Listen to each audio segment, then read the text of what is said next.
Es el siglo I a.C., Roma no era la ciudad de mármol y filosofía que a veces imaginamos.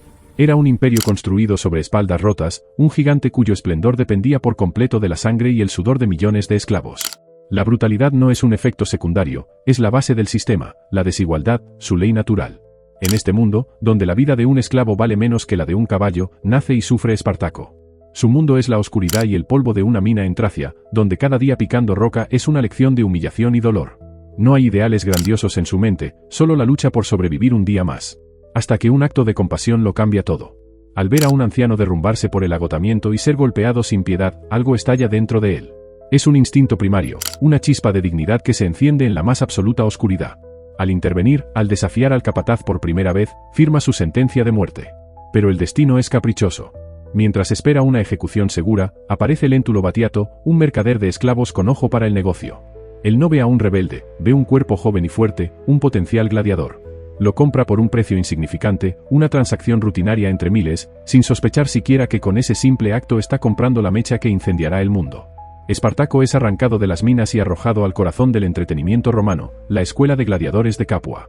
Aquí, entre los barracones y la arena de entrenamiento, donde los hombres son moldeados para matar y morir por diversión, un esclavo minero está a punto de ser forjado, a su pesar, en el símbolo de una leyenda.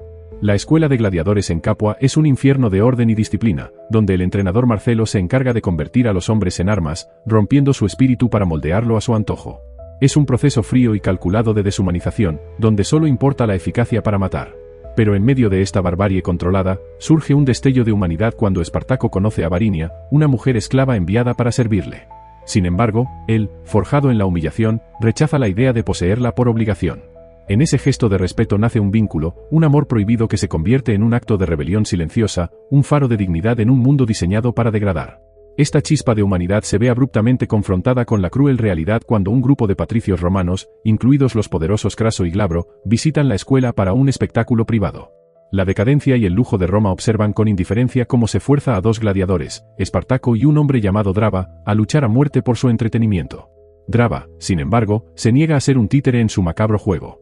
En un acto de desafío puro, se gira y arroja su lanza hacia el palco donde están los romanos, fallando por poco, antes de ser asesinado a traición por un guardia.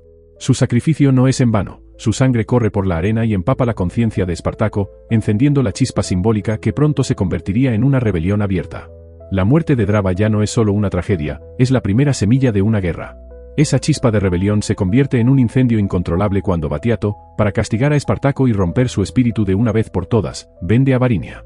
La noticia de su partida forzosa es el golpe final, la humillación que transforma una rabia contenida en una furia ciega. Espartaco ya no puede contenerla y se enfrenta a Marcelo, el entrenador que personifica su opresión, y en un estallido de ira, lo ahoga en la tina de comida. Es un acto de venganza personal que instantáneamente se convierte en un llamado a las armas para todos los gladiadores. El infierno de Capua estalla en llamas y caos mientras rompen sus cadenas y se liberan, prendiendo fuego a la propia escuela que los encarcelaba. Lo que comienza como un motín de fugitivos desesperados pronto se transforma en un movimiento. Espartaco, demostrando una innata capacidad de liderazgo, los organiza. No son solo gladiadores ahora, son el núcleo de un ejército que crece con cada finca que liberan, con cada esclavo que se une a su causa. En medio de este torbellino de lucha y esperanza, ocurre un milagro, un reencuentro fortuito con Varinia, que había logrado escapar. Este reencuentro no solo sana su corazón, sino que solidifica su propósito, luchando ahora no solo por la libertad, sino por la posibilidad de un futuro juntos. Bajo el liderazgo de Espartaco, el ejército de esclavos forja un nuevo orden en las montañas, un reflejo distorsionado de la Roma a la que se enfrentan. Espartaco no gobierna con tiranía, sino con la esperanza de un hombre que conoce el precio de la libertad, mediando entre las tensiones de una multitud de hombres que intentan recordar como ser humanos después de una vida de servidumbre. Su plan es audaz y simple, sobornar a los piratas cilicios para que los transporten a él y a su gente más allá del mar, lejos del alcance de Roma, hacia una vida nueva. Es un sueño tangible, casi al alcance de la mano. Pero la sombra de Roma es alargada, y el ambicioso Marco Licinio Craso ve en la rebelión su oportunidad para alcanzar la gloria militar y el poder absoluto. Con la vasta riqueza de su familia, soborna a los piratas, traicionando a los esclavos y dejándolos varados en la costa, atrapados entre el mar y las legiones que se acercan. Antes de este golpe maestro, sin embargo, el ejército de Espartaco consigue una victoria resonante al derrotar por completo a las fuerzas del cónsul Glabro. Es un momento de justicia poética brutal, donde el poderoso es humillado por los que una vez pisoteó, una prueba de que el orden establecido no es invencible. Pero esa victoria, ahora, se siente hueca con la traición de los piratas y la inminente llegada del verdadero poder de Roma. Mientras el ejército de esclavos lucha por su supervivencia, en el corazón de Roma se libra otra batalla, una guerra de ambición y poder en el Senado. Aquí, la rebelión de Espartaco no es solo una amenaza militar, es un peón en el tablero político. El astuto y decadente senador Graco ve en Craso, un hombre de una ambición feroz y riqueza obscena, la verdadera amenaza para la República. Un joven y observador Julio César mira desde las sombras, aprendiendo las maquinaciones del poder. Este es el doble rostro de Roma, la fachada de ley y orden, y la corrupción visceral que la sustenta. Craso, con una inteligencia despiadada, manipula el pánico causado por Espartaco para su propio beneficio. Argumenta que la República es débil y se ofrece a sí mismo como el salvador necesario, utilizando la crisis como excusa para exigir poderes dictatoriales y el mando único de las legiones. Para él, aplastar la rebelión no se trata solo de salvar a Roma, sino de convertirse en su dueño indiscutible, demostrando que la fuerza de un solo hombre es superior a un senado de hombres débiles. La lucha de Espartaco por la libertad, sin saberlo, está siendo utilizada para forjar las cadenas de una tiranía aún mayor en la propia Roma. La costa italiana se convierte en el escenario de su sueño destrozado. Los barcos prometidos por los piratas cilicios nunca llegan, solo el horizonte vacío y la amarga certeza de la traición. El mar, que representaba la libertad, se convierte en una prisma sin salida mientras las legiones perfectamente organizadas de Craso avanzan implacables, sellando su destino. En medio de esta desesperanza, en el campamento esclavo, un nuevo grito de vida surge, Varinia da a luz al hijo de Espartaco. El bebé se convierte instantáneamente en un rayo de luz, un símbolo frágil pero poderoso del futuro por el que luchan, la semilla de libertad que podría crecer incluso si ellos caen. Pero la hora final ha llegado. En la batalla del río Silario, el sueño choca contra la fría realidad del poder de Roma. Los esclavos, convertidos en soldados por la necesidad, libran su última y feroz resistencia. Es una carnicería sin paliativos. Espartaco, sabiendo que todo está perdido, lucha con la furia de un hombre que ya no tiene nada que perder, su sacrificio final es por una idea, por la leyenda que sabe que deben hacer de su caída. La rebelión es aplastada, el ejército de esclavos aniquilado, y el silencio vuelve a los campos, pero es un silencio diferente, cargado con el eco de un grito de libertad que Roma no podrá borrar por completo. Tras la batalla, Craso, deseoso de cazar al hombre que desató el caos, recorre el campo de cadáveres con una propuesta macabra. Ofrece la vida a los esclavos supervivientes a cambio de una sola cosa, que delaten a Espartaco entregándolo con su silencio. Pero entonces ocurre lo inesperado.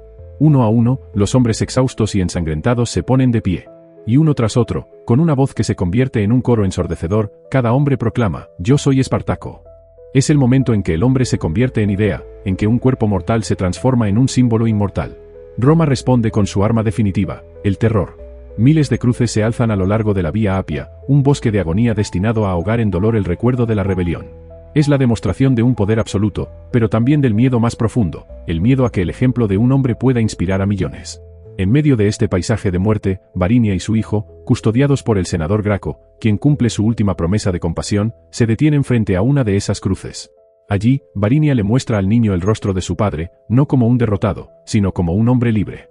Y cuando parten, dejando atrás la sombra de la cruz, se llevan consigo lo único que Roma no pudo crucificar, la semilla de la libertad.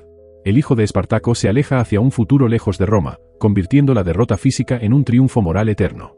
De regreso en Roma, la victoria de Craso tiene un sabor amargo. Mientras él se pavonea en un triunfo vacío, el senador Graco, el político corrupto que sin embargo entendía el verdadero espíritu de la República, elige una muerte digna bebiendo veneno, negándole a Craso la satisfacción completa y demostrando que incluso en la derrota, un hombre puede elegir cómo partir. Esa elección final contrasta con la vergüenza silenciosa que persigue al vencedor, porque Craso, a pesar de todo su poder, no pudo capturar lo que realmente importaba. La muerte de Espartaco en la cruz no fue el final de un esclavo, fue el nacimiento de un símbolo eterno. Roma, en su intento por aterrorizar al mundo, solo logró demostrar una verdad fundamental: se pueden crucificar los cuerpos de los hombres, pero nunca se podrá clavar en una cruz un ideal. Su historia, desde las minas de Tracia hasta ese bosque de cruces en la Vía Apia, se convierte en una metáfora imperecedera de la resistencia humana, un recordatorio de que el anhelo de libertad es más fuerte que cualquier cadena. En esta lucha yace la gran paradoja del poder, que aquellos que más oprimen son, en el fondo, los que más temen a aquellos que se atreven a ser libres. Y así, el eco de su nombre, el de un hombre que fue esclavo, ha resonado a través de los siglos, trascendiendo la historia para convertirse en un grito permanente en el alma de la humanidad, una llama que se enciende cada vez que un pueblo se niega a arrodillarse.